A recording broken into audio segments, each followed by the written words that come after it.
Hi. പാൽച്ചേട്ടന് ഒരുപാട് നാളുകൊണ്ടുള്ളൊരാഗ്രഹം സാധിക്കാൻ വേണ്ടി പോവുകയാണ് കേട്ടോ. ഇന്ന് കൊല്ലം വരെ പോവുകയാണ്. പോകുന്ന വഴിക്ക് അഞ്ചലൊക്കെ നല്ല തിരക്കായിരുന്നു. പോകുന്ന വഴിക്ക് മോൻ്റെ സ്കൂളിൽ ഒന്ന് കയറണമായിരുന്നു. ആ സ്കൂളിലൊക്കെ കയറി വേറൊന്നുമല്ല, ഇവന് പനിയായിരുന്നു. അത് നേരിട്ട് ഒന്ന് ടീച്ചറിനോട് പറയാമെന്ന് വെച്ച്. പനിയാണെങ്കിൽ ഇവൻ വീട്ടിൽ ഇരിക്കത്തില്ല കേട്ടോ.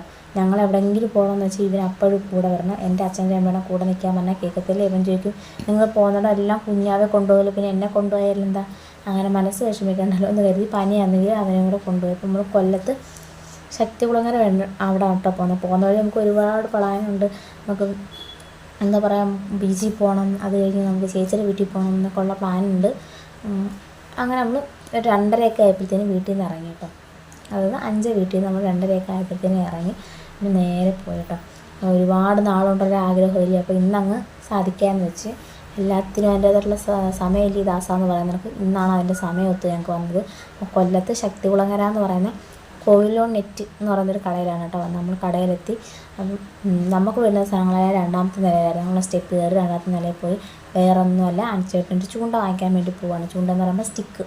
അപ്പോൾ അതിൻ്റെ ഒന്നും വീഡിയോ നമുക്ക് പൂർണ്ണമായിട്ട് എടുക്കാൻ പറ്റിയിട്ടില്ല. കാരണം മോള് നല്ല ഉറക്കമായിരുന്നു. ഉറക്കം എണീറ്റപ്പോൾ നല്ല നിർബന്ധമായിരുന്നു. ആളവിടെ ഛർദ്ദിച്ചു.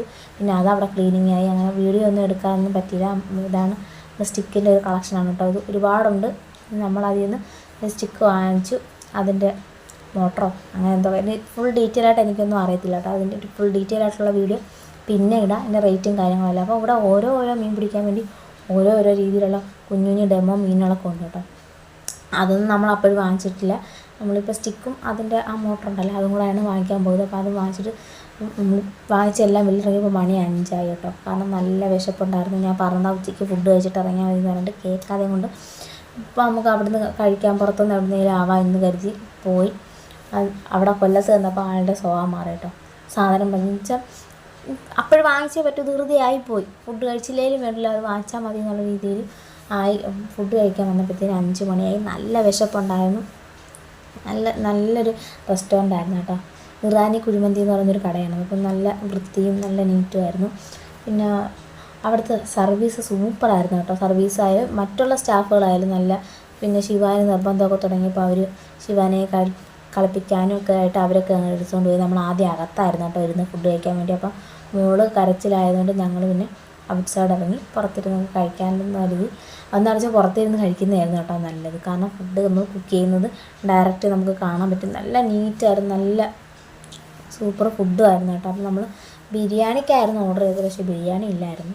മന്തി ബിരിയാണി ആയിരുന്നു. മന്തി ബിരിയാണി എന്ന് വെച്ചാൽ നമ്മുടെ മന്തിയുടെ റൈസും ബിരിയാണിയുടെ ഗ്രേവി അങ്ങനെ ഒരു മിക്സഡായിരുന്നു വന്നിട്ടുള്ള. ഞാൻ ഫസ്റ്റ് ടൈമാണ് കേട്ടോ. അപ്പം നല്ല ഫുഡായിരുന്നു. വിശന്നിരുന്നുകൊണ്ടാണോ അല്ല കേട്ടോ, വിശന്നിരുന്നുകൊണ്ട് അല്ലാതെ തന്നെ നല്ല സൂപ്പർ ഫുഡായിരുന്നു. അപ്പോൾ അതൊക്കെ കഴിച്ചിറങ്ങിയപ്പോഴത്തേനും നേരെ ബീച്ചിലോട്ട് പോകാനുള്ള പ്ലാനിലോട്ട് പോയി കേട്ടോ. ബീച്ചിൽ പോയി തിരുമാലയുടെ അടുത്ത് ആരെയും ഇറക്കുന്നില്ലായിരുന്നു കേട്ടോ. ആരെയും ഇറക്കത്തില്ല. കാരണം നല്ല വെള്ളം നല്ല ശക്തിക്കാണ് തിരകൾ അടിച്ചുകൊണ്ടിരുന്നത്. അപ്പോൾ ആരെയും ഇറക്കുന്നില്ല. കുഞ്ഞുങ്ങളെ കൊണ്ടുവന്നാലും ഒട്ടും ഇറക്കത്തില്ല. അപ്പോൾ നമ്മൾ കുറച്ച് ദൂരം മാറി നിന്ന് 2-3 ഫോട്ടോയൊക്കെ എടുത്തിട്ട് നമ്മളവിടെ തിരിച്ച്. ഭാഗ്യം പോലെ ശിവ അവിടെ നിന്നൊന്നും വേണമെന്ന് പറഞ്ഞില്ല കേട്ടോ. ഫുഡ് വയറ് നിറഞ്ഞിരുന്നുകൊണ്ടാകുന്ന കളിപ്പാട്ടമൊന്നും കണ്ണിൽ കണ്ടില്ലേ എന്തോ ഒന്നും വേണമെന്ന് പറഞ്ഞാൽ അങ്ങനെ കുറേ ഫോട്ടോയൊക്കെ എടുത്തിട്ട് പിന്നെ ചേച്ചിയുടെ വീട്ടിലോട്ട് പോകാമെന്നുള്ള പ്ലാനിൽ നമ്മൾ അവിടെ നിന്ന് ഇറങ്ങി ചേച്ചിയുടെ വീട്ടിലോട്ട് പോയി കേട്ടോ. ഇത് ചേച്ചിയുടെ മോളാണ് കേട്ടോ, ജാനകി. ഫോട്ടോ എടുക്കാമെന്ന് പറഞ്ഞിട്ട് ഇയാൾ വന്ന് നിൽക്കുക.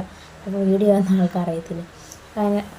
ഞങ്ങളെ അവിടെ ഇരുത്തിയിട്ട് എൻ്റെ ചേട്ടനും ചേച്ചിയുടെ ചേട്ടനും കൂടെ എങ്ങോട്ടാണ് പോയി കേട്ടോ. എവിടെയാണെന്ന് അറിയാൻ വയ്യ. ആ നേരം കൊണ്ട് അവൾ ഞങ്ങൾക്ക് വേണ്ടി അടുത്ത ഫുഡൊക്കെ റെഡിയാക്കി കേട്ടോ. ചപ്പാത്തി ചിക്കനുമായിരുന്നു, പക്ഷെ ഞങ്ങൾ കഴിച്ചില്ല.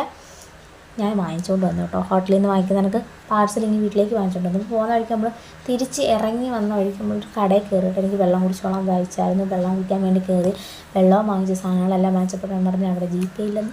അങ്ങനെ ആ ചേച്ചി പിന്നെ കുഴപ്പമില്ല, വിഷമിക്കേണ്ട, നിങ്ങൾ എൻ്റെ അക്കൗണ്ടിലോട്ടിട്ട് ഞാൻ കൊടുത്തോളാം എന്ന് പറഞ്ഞ് അടുത്ത് നിന്ന് ചേച്ചി ക്യാഷ് കൊടുത്തു. നമ്മൾ ചേച്ചിയുടെ പേരിലോട്ട് പൈസയൊക്കെ ഇട്ട് കൊടുത്തു കേട്ടോ.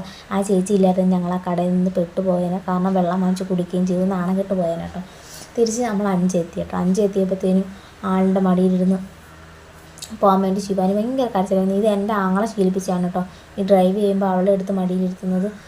പിന്നെ ഇപ്പോൾ അവളച്ഛൻ വണ്ടി ഓടിക്കുമ്പോഴും അവൾക്ക് കൂടെ ഇരിക്കണമെന്ന് പറഞ്ഞ് ഭയങ്കര നിർബന്ധം. തല കൊണ്ടുവന്ന് ആ ഹോളിൽ അടിക്കുവാണ് കേട്ടോ. അങ്ങനെ എനിക്ക് സൗണ്ട് കേൾക്കുമെന്ന് വെച്ചു, പക്ഷെ നടന്നില്ല. അപ്പോൾ നമ്മൾ ചൂണ്ടയുടെ ഒന്നും ഫുൾ വീഡിയോ ഇട്ടിട്ടില്ല. അത് പിന്നെ ഒരു ദിവസം ആവാം. അപ്പോൾ ഇന്ന് ഇത്രയേ ഉള്ളൂ. ടാറ്റാ.